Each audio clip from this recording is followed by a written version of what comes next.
At 9:15 on the morning of June 4, 1942, Admiral Isoroku Yamamoto stood aboard the battleship Yamato, positioned hundreds of miles behind Japan's carrier striking force, staring east across the Pacific and waiting for confirmation that history was unfolding exactly as he had feared.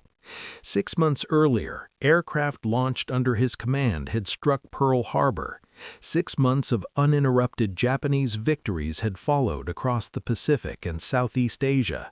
Now the Imperial Navy was converging on Midway Atoll to deliver what Tokyo believed would be the decisive blow that forced the United States to accept peace on Japanese terms.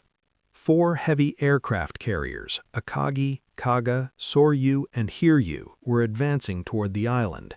These were the same ships whose aircraft had burned the American fleet at Pearl Harbor. Supporting them were battleships, cruisers, destroyers, and submarines, forming the most powerful naval concentration Japan had ever assembled. The aviators aboard those carriers were veterans of China, Pearl Harbor, and the early Pacific campaigns, men trained for years, disciplined, aggressive, and confident. On paper, the balance of power overwhelmingly favored Japan. Yet Yamamoto felt no confidence. Unlike the other admirals around him, he possessed knowledge that made the moment terrifying rather than triumphant. He had lived in the United States, he had studied there, traveled its interior, spoken with its people, and measured its capacity. He understood something his colleagues refused to accept. America was not weak, not decadent, not spiritually hollow. It was an industrial giant whose full strength had not yet entered the war.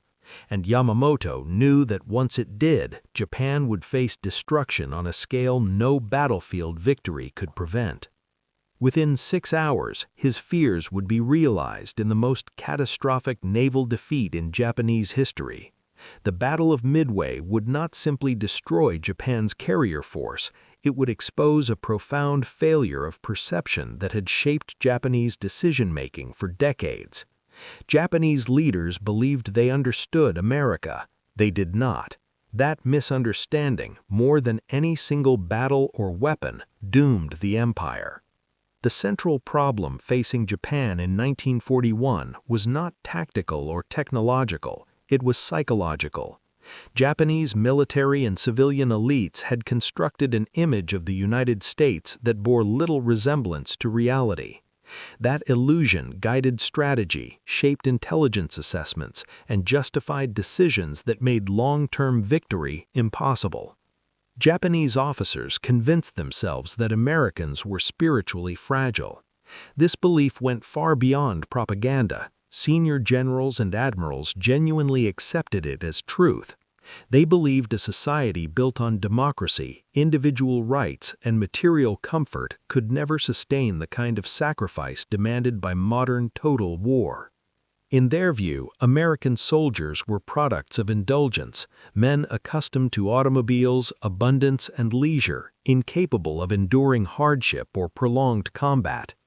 Japanese doctrine exalted sacrifice and obedience above all else. Loyalty to emperor and nation was absolute, personal survival was secondary. To Japanese planners, American concern for individual life represented a fatal weakness. A soldier who valued his own life, they believed, could never fight with the relentless determination required for victory. From this assumption flowed the conviction that one devastating blow would shatter American morale.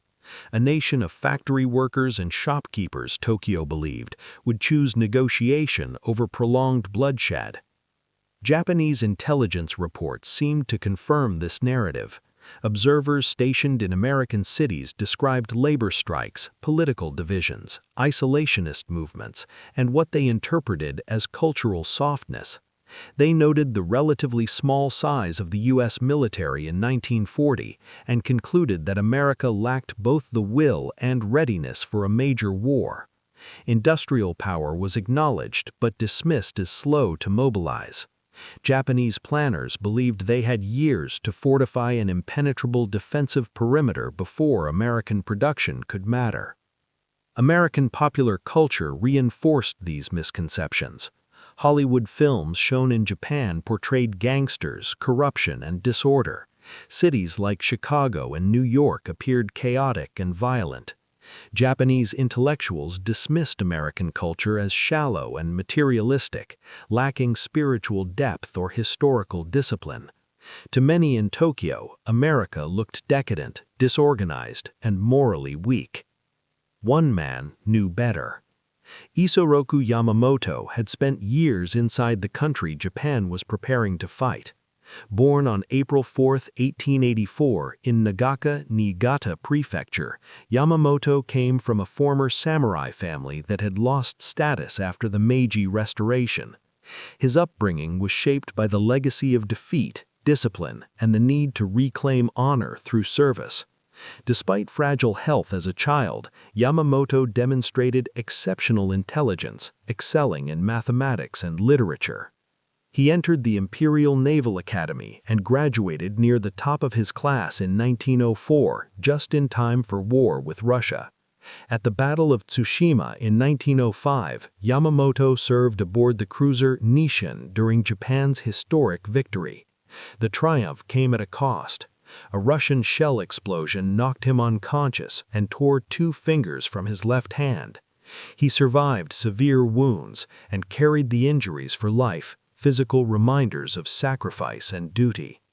After the war, Yamamoto's career advanced rapidly. Recognized for intellect, independence of thought, and fluency in English, he attended the Naval Staff College and distinguished himself in strategic studies. In 1916, he was formally adopted into the Yamamoto family, preserving a respected lineage. 3 years later, the Navy selected him for an extraordinary assignment. In 1919, at age 35, Yamamoto was sent to the United States to study at Harvard University. He was a small man, barely 5 feet 3 inches tall, but possessed an intense presence and sharp gaze. At Harvard, he focused on the American oil industry, understanding that petroleum was the foundation of modern naval power. Control fuel and you controlled fleets. But his real education occurred beyond lecture halls. Yamamoto traveled extensively across the country. He crossed the Grain Plains, visited oil fields in Texas and Oklahoma, toured steel mills and factories in the Midwest, and studied American infrastructure firsthand. He stayed in American homes, ate with workers, and listened carefully to how ordinary people thought. What he saw stunned him. In Detroit, he watched automobile factories operate at a scale unimaginable in Japan. Assembly lines produced vehicles at breathtaking speed. Steel mills in Pennsylvania poured more metal in weeks than Japan could produce in a year. Oil refineries processed volumes that dwarfed Japan's national consumption. Yamamoto understood instantly what this meant. Industrial capacity was not merely economic strength, it was destiny in modern warfare. He also studied Americans themselves. Far from weak, he found them practical, competitive, inventive, and stubborn. They argued constantly, criticized authority freely, and prized individual rights, but they worked relentlessly and took fierce pride in achievement. When challenged, they did not retreat, they doubled down. Yamamoto learned poker during these years, playing obsessively. The game taught him probability, risk, bluffing, and resolve. Americans, he learned, did not fold. They raised the stakes. When Yamamoto returned to Japan, he carried knowledge that would torment him for the rest of his life. America's industrial power was overwhelming. Its people, once provoked, would fight with relentless determination. Any war with the United States would be a gamble Japan could not afford to lose. Yet no one wanted to hear it. When Isoroku Yamamoto returned to Japan in 1921, he carried conclusions that sharply conflicted with the prevailing beliefs inside the Imperial Japanese Navy. He had seen the United States from the inside and understood that its apparent disorder masked enormous productive strength. To Yamamoto, America's factories, oil fields, and transportation networks represented latent military power on a scale Japan could never equal. He knew that if war came and dragged on, Japan would lose, not because of inferior courage, but because of mathematics. In 1926, Yamamoto was sent back to the United States again, this time as a naval attaché at the Japanese embassy in Washington. For 2 more years, he immersed himself in American political, economic, and military life. He attended social functions, met with U.S. naval officers, and observed how American industry and government had mobilized during the First World War.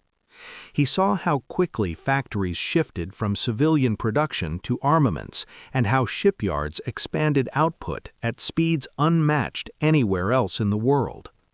Yamamoto sometimes spoke dismissively of individual American officers, describing the U.S. Navy as a service of sportsmen and card players.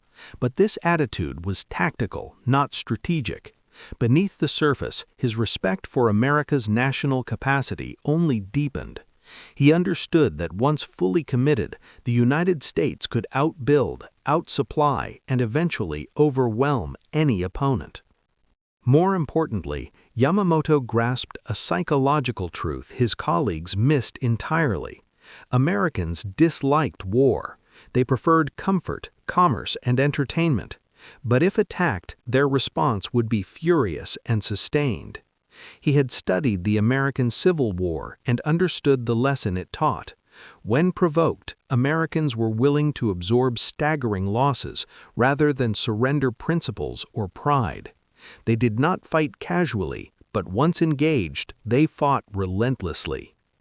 Throughout the 1930s, as Japan's military leadership pursued expansion across Asia, Yamamoto became one of the few senior officers willing to speak openly against war with the United States. He opposed the occupation of Manchuria in 1931. He opposed the full-scale invasion of China in 1937, and he vehemently opposed the Tripartite Pact of 1940, which aligned Japan with Nazi Germany and Fascist Italy. He believed the alliance would inevitably drag Japan into a conflict with the United States that it could not win. These positions made Yamamoto dangerous enemies. Ultra-nationalists viewed him as corrupted by Western influence. He received death threats and survived multiple assassination plots. During the attempted coup of February 1936, junior officers demanded his support. Yamamoto refused without hesitation. His defiance further isolated him. By 1938, the danger had grown so severe that Navy Minister Mitsumasa Yonai removed Yamamoto from Tokyo politics by appointing him commander of the combined fleet. The promotion protected him physically, but sidelined him politically. From this new position, Yamamoto continued to warn Japan's civilian leadership of the consequences of war with America. When Prime Minister Fumimaro Konoe asked Yamamoto directly how a war against the United States might unfold, Yamamoto answered with chilling precision. If ordered to fight, he said, he could guarantee success for 6 months, perhaps a year at most. After that, he had no confidence whatsoever. American industrial production would overwhelm Japan's ability to replace ships, aircraft, and trained personnel. He urged Konoe to avoid war at all costs. Yamamoto repeated this warning to other officials. In late 1941, he compared Japan's situation to a man who had grabbed a tiger by the tail, unable to let go, yet doomed if he held on. He predicted a brief period of expansion, followed by disaster. His forecasts were not guesses, they were calculations. But his warnings were dismissed. Japan's army leadership believed utterly in spiritual superiority. They believed that discipline and willingness to die would overcome any material disadvantage. They viewed America as decadent, divided, and incapable of sustaining hardship. To them, Yamamoto's realism sounded like defeatism. In October 1941, Hideki Tojo became prime minister. Tojo embodied the hardline faction that favored confrontation. Under his leadership, Japan committed to war with the United States and Britain. Yamamoto was ordered to prepare a plan to neutralize American naval power in the Pacific. Bound by duty, Yamamoto complied. If war was inevitable, he believed Japan's only chance lay in a devastating opening blow, one so severe it might shock America into negotiation before its industrial strength could be fully mobilized. Conventional warfare, he knew, would guarantee defeat. On December 7, 1941, Japanese carrier aircraft attacked Pearl Harbor. The strike achieved near-total surprise. Battleships burned. Aircraft were destroyed on the ground. Nearly 2,400 Americans were killed. It was one of the most effective surprise attacks in military history. Yet Yamamoto felt no triumph. While his staff celebrated, he withdrew into silence. He later wrote that striking a sleeping enemy brought no pride, only shame. Most critically, the American aircraft carriers were not in port. Fuel storage and repair facilities survived intact. Yamamoto knew immediately what this meant. The attack had not broken American will, it had unified it. In the days following Pearl Harbor, intelligence reports confirmed Yamamoto's fears. Congress declared war with near unanimity. Recruiting stations overflowed. Factories began converting to wartime production at astonishing speed. The nation Yamamoto had studied was now fully mobilized, and its vast potential was being unleashed. For 6 months, just as Yamamoto predicted, Japan surged across the Pacific. American, British, and Dutch positions collapsed. It appeared Japan was unstoppable, but Yamamoto knew the clock was running out. And as the sun rose over the Pacific in early June 1942, that countdown was about to end. By the spring of 1942, Isoroku Yamamoto understood that Japan's early victories meant nothing unless they destroyed the one thing that could reverse them: American aircraft carriers. Battleships no longer decided wars at sea, air power did. And the United States still possessed carriers that had escaped Pearl Harbor untouched. Yamamoto's solution was Midway. The tiny atoll, barely a speck on the Pacific map, lay roughly 1,300 miles northwest of Hawaii. It was close enough to threaten the American mainland defenses and far enough to lure the U.S. Navy into battle. Yamamoto believed the Americans would be compelled to defend it. If they did, Japan's carrier force would annihilate what remained of American naval aviation in a single decisive engagement. The plan reflected Yamamoto's personality: bold, intricate, and risky. Japanese forces were divided into multiple task groups spread across hundreds of miles of ocean. One group would attack Midway itself. Another would lie in wait to ambush the American fleet when it responded. Yamamoto personally commanded the main body from far behind the carrier strike force aboard the battleship Yamato. He believed surprise and deception would compensate for complexity. But the Americans were no longer blind. At Pearl Harbor, a small group of intelligence officers at Station Hypo had been breaking Japanese naval codes for months. Led by Commander Joseph Rochefort, they intercepted fragments of Japanese communications referencing an upcoming attack on a target identified only as AF. Analysts suspected AF was Midway, but proof was needed. American intelligence devised a ruse. Midway transmitted an unencrypted message reporting a failure in its freshwater distillation system. Shortly afterward, Japanese communications confirmed that AF was experiencing a water shortage. The trap was set. The Americans now knew where Yamamoto intended to strike and when. Admiral Chester Nimitz, commander of the U.S. Pacific Fleet, made a decision that would change the course of the war. Rather than retreat or defend passively, he positioned his carriers northeast of Midway, out of Japanese detection range. 3 carriers, Enterprise, Hornet, and the hastily repaired Yorktown, waited silently for Yamamoto's strike. On the morning of June 4, 1942, Japanese aircraft attacked Midway Island as planned. Vice Admiral Chuichi Nagumo, commanding the carrier force from Akagi, believed the operation was proceeding flawlessly. His pilots reported damage to American installations but not complete destruction. Nagumo prepared a second strike while his decks filled with aircraft being refueled and rearmed. What Nagumo did not know was that American carriers were already in position. The first American attacks were catastrophic failures. Torpedo squadrons launched from all 3 carriers flew low and slow toward the Japanese fleet.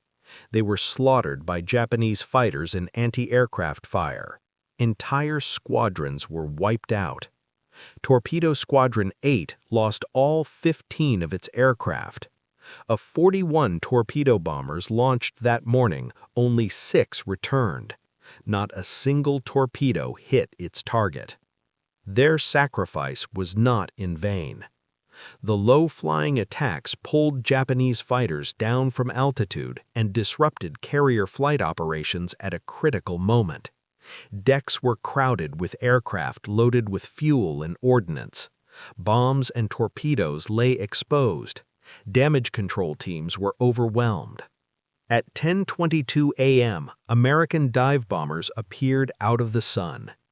Aircraft from Enterprise and Yorktown descended almost unopposed. Within minutes, bombs ripped through the flight decks of Akagi, Kaga, and Soryu. Explosions ignited fueled aircraft in the hangars below. Fires spread uncontrollably. The carriers became floating infernos. In less than 6 minutes, Japan's carrier striking force was destroyed. Later that afternoon, aircraft from the remaining carrier, Hiryu, struck back, crippling Yorktown. But American scouts found Hiryu before sunset. Dive bombers attacked and left it burning like the others. By nightfall, 4 Japanese carrier forces lay mortally wounded or sinking. Japan had lost not only ships, but something far more irreplaceable, its veteran aviators. These pilots represented years of training and combat experience across China and the Pacific. Japan could not replace them. It took years to create a skilled naval aviator. It took minutes to kill one. Aboard Yamato, Yamamoto received the news with outward composure. Witnesses later wrote that he sat silently staring at reports, his face expressionless. Inside, the reality was unmistakable. The 6 months he had warned about were over. From that moment forward, the war would become exactly what he feared, a grinding struggle of production, logistics, and replacement that Japan could never win. The disaster at Midway was concealed from the Japanese public. Survivors were isolated. Official communiques spoke of victory. But within the Navy, officers understood the truth. The core of Japan's offensive power had been destroyed in a single day. And Yamamoto knew that everything that followed would only confirm what he had tried and failed to prevent. The consequences of Midway unfolded immediately, though not always visibly. On paper, Japan still controlled vast stretches of the Pacific. Its armies occupied territory from Burma to the Solomon Islands. Its navy remained formidable, but the balance had shifted in ways that could not be reversed. In August 1942, barely 2 months after Midway, American forces launched their first major offensive of the war. United States Marines landed on a remote, jungle-covered island in the southern Solomon chain called Guadalcanal. Japanese engineers had begun constructing an airfield there, one that threatened Allied supply lines to Australia. The Americans moved to seize it before it could become operational. The Japanese had never expected an American counteroffensive so soon. Guadalcanal was not intended to be decisive. Japanese planners considered it a secondary outpost, easily reclaimed once the Americans were pushed back into the sea. But what followed became one of the most brutal and revealing campaigns of the Pacific War. American Marines and soldiers fought in suffocating heat, torrential rain, and dense jungle. They faced malaria, dysentery, and relentless Japanese attacks. Night after night, Japanese forces launched desperate assaults, convinced that American troops would break under pressure. They did not. Japanese soldiers who had been taught that Americans were physically weak and psychologically fragile discovered something very different. The Americans held their positions, they adapted, they counterattacked, and most critically, they were supplied. While American ships delivered food, ammunition, medicine, and reinforcements in steady volume, Japanese forces struggled to survive. American aircraft operating from Henderson Field dominated daylight skies, making slow Japanese transport ships easy targets. To resupply their troops, the Japanese Navy resorted to high-speed destroyer runs at night, mission sailors grimly nicknamed the Tokyo Express. These runs could carry troops, but not enough food or heavy equipment. Japanese soldiers on Guadalcanal began to starve. By December 1942, Japanese units were losing dozens of men each day to malnutrition and disease alone. Entire battalions became combat ineffective without ever facing direct American fire. Attempts to retake the airfield collapsed as underfed soldiers lacked the strength to carry their weapons, let alone launch sustained attacks. Vice Admiral Raizo Tanaka, who oversaw many of the destroyer resupply missions, later admitted that Japan's fate had been sealed during the struggle for Guadalcanal. The island was not merely a tactical defeat, it exposed the fatal imbalance Yamamoto had warned about: logistics. Japan could fight bravely, it could fight skillfully, but it could not fight endlessly. American shipyards were already replacing losses faster than Japan could inflict them. New aircraft carriers slid down launchways, while Japanese crews mourned ships that could never be replaced. American training programs expanded, producing pilots in numbers Japan could not match. The contrast in air power became stark. Japan had entered the war with some of the finest naval aviators in the world, but as those veterans died at Midway and in the skies over the Solomons, replacements arrived with fewer flight hours, less fuel for training, and declining combat effectiveness. American pilots followed the opposite trajectory. Early losses gave way to experience. Training pipelines expanded. By 1943, the average American naval aviator entered combat with more flight time than his Japanese counterpart, a complete reversal of the war's opening months. Yamamoto, now based at Rabaul, watched these developments with growing despair. He understood that Japan was being drawn into a war of attrition it could not survive. Every ship lost, every trained pilot killed, widened a gap that could never be closed. Privately, Yamamoto confided to friends that he felt his life would soon be completed. He was not speaking metaphorically. He believed the gods of war would not allow him to survive long enough to witness the inevitable collapse he foresaw. Despite the risks, Yamamoto continued to travel forward to inspect units and boost morale. Japanese troops revered him. His presence mattered. In April 1943, plans were finalized for an inspection tour of forward bases in the Solomon Islands. The route was dangerous, but Yamamoto refused to cancel. What he did not know was that American intelligence was still reading Japanese naval communications. The itinerary, transmitted in encrypted messages, was intercepted and decoded. For the Americans, The implications were extraordinary. The architect of Pearl Harbor, Japan's most respected admiral, was now a reachable target. The operation that followed would not change the course of the war militarily, but it would confirm something far deeper, that American resolve, coordination, and reach were nothing like what Japanese leaders had imagined. And that realization would come at a devastating personal cost to the one man who had understood it all along.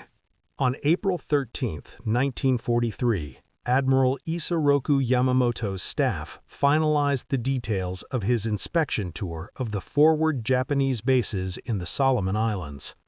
The visit was intended to raise morale among exhausted units that had been fighting retreating battles for months. Yamamoto understood the risks. Only weeks earlier, senior officers had narrowly escaped American interception along similar routes. But once the itinerary was announced, Yamamoto refused to alter it. To do so, he believed, would damage confidence among the troops. The schedule was transmitted through Japanese naval communications using codes that were assumed secure. They were not. American cryptanalysts at Station Hypo in Hawaii intercepted the message and decoded it with chilling precision. The transmission contained Yamamoto's exact flight plan, including departure time, route, altitude, and scheduled arrival near Bougainville Island. It was an intelligence gift of extraordinary value. When the decrypted message reached Admiral Chester Nimitz, the decision was immediate but agonizing. Yamamoto was not only Japan's most capable naval strategist, he was also a symbol. The man who had planned Pearl Harbor could now be killed in a targeted operation. But striking him would reveal, if mishandled, that the Americans had broken Japanese naval codes. After careful deliberation, Nimitz authorized the mission. It was codenamed Operation Vengeance. On April 18, 1943, exactly 1 year after the Doolittle raid on Tokyo, 16 P-38 Lightning fighters lifted off from Henderson Field on Guadalcanal. The P-38 was the only American fighter with the range to complete the mission. The pilots flew low over open ocean, often just 50 feet above the waves, maintaining strict radio silence and navigating by dead reckoning and timed headings.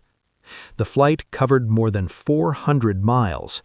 There would be no margin for error. Major John Mitchell, who led the mission, calculated the intercept to the minute. Yamamoto was known for punctuality. The Americans were counting on it. That morning, Yamamoto departed Rabaul aboard a Mitsubishi G4M bomber, accompanied by a second aircraft carrying his chief of staff and escorted by fighters. He wore his green operational uniform rather than ceremonial dress. Some who saw him later recalled that he appeared unusually calm, even resigned. At 9:34 a.m., the American fighters reached the intercept point over Bougainville's western coastline.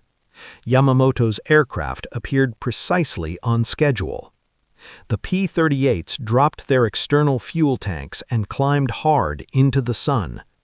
There were 2 bombers instead of the one expected, forcing the Americans to attack both. In the brief, violent engagement that followed, Lieutenant Rex Barber closed in behind Yamamoto's aircraft and fired repeated bursts of cannon and machine gun fire. The bomber burst into flames and plunged into the jungle. The second aircraft was also hit and crashed into the sea. 1 American fighter was lost. The rest turned back toward Guadalcanal. Japanese search parties found Yamamoto's body the following day. He had been thrown from the wreckage, but was still strapped in his seat, his ceremonial sword clutched in hand. An autopsy revealed he had been killed by gunfire before the crash. Admiral Isoroku Yamamoto was dead at 59. The Japanese government concealed the news for weeks.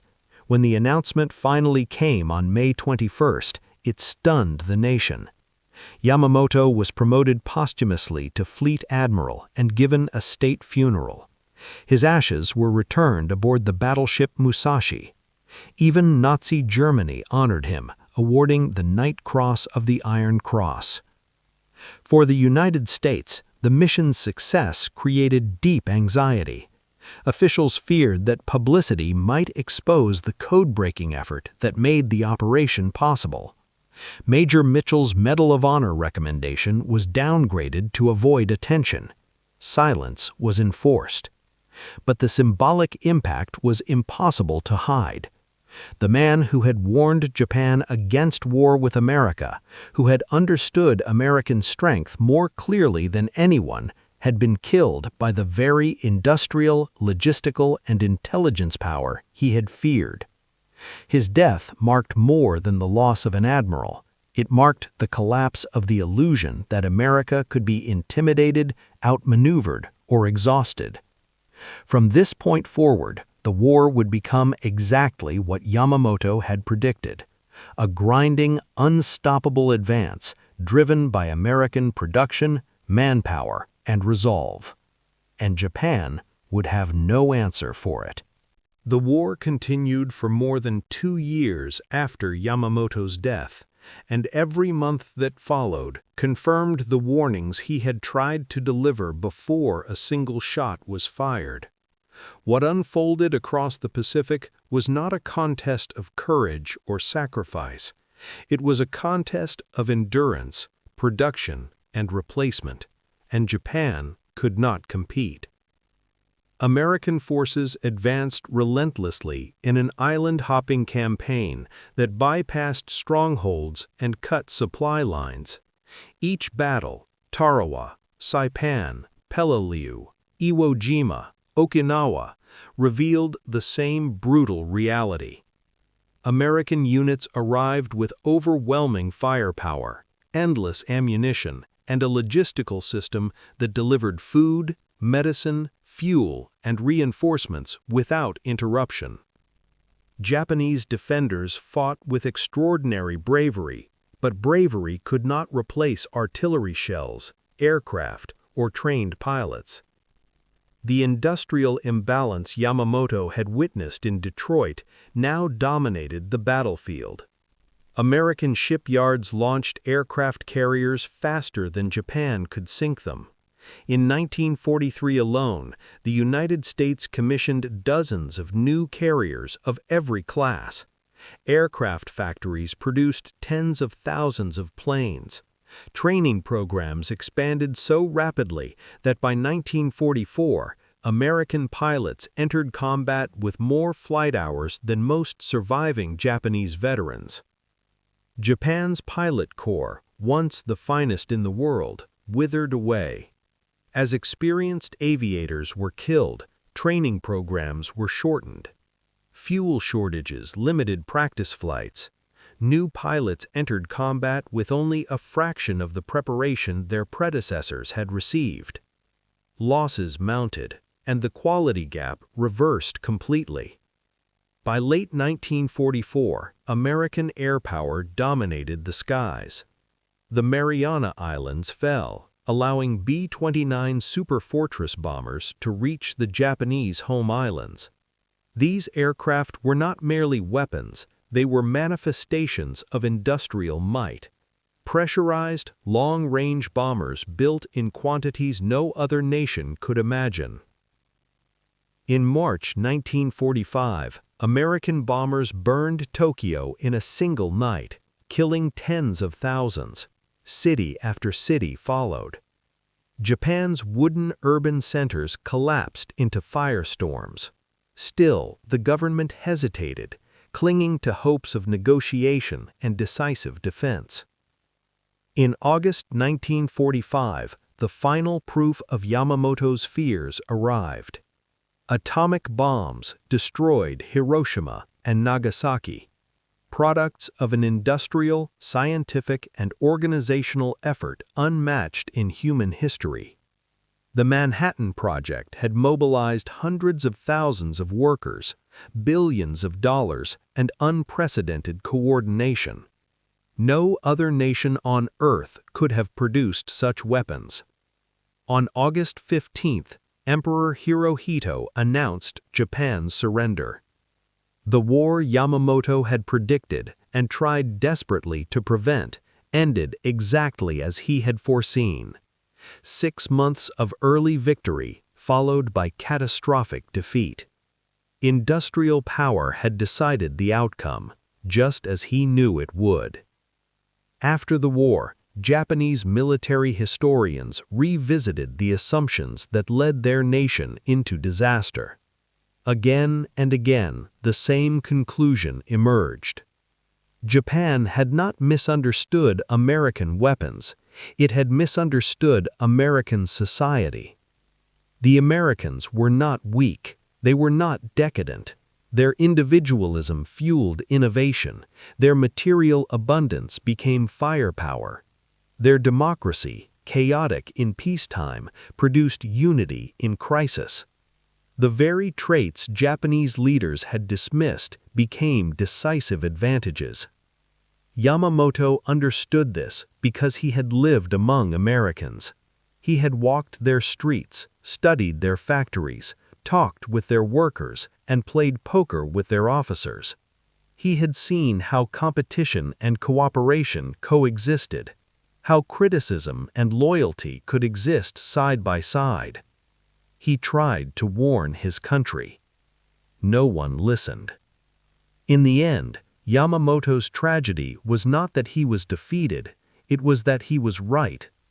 He understood the enemy better than anyone, and that knowledge condemned him to fight a war he knew could not be won. The lesson of Yamamoto's story is larger than World War II. It is a warning about the dangers of underestimating an opponent, of believing propaganda over evidence, of dismissing expertise because it contradicts ideology. Japan did not lose because its soldiers lacked courage. It lost because its leaders misjudged reality. America did not win because it was perfect. It won because it adapted, produced, and refused to quit. The Japanese leaders believed one stunning blow would end the war. Instead, it awakened a nation that would not stop until unconditional surrender. Everything Yamamoto feared came true, and everything his colleagues believed was wrong.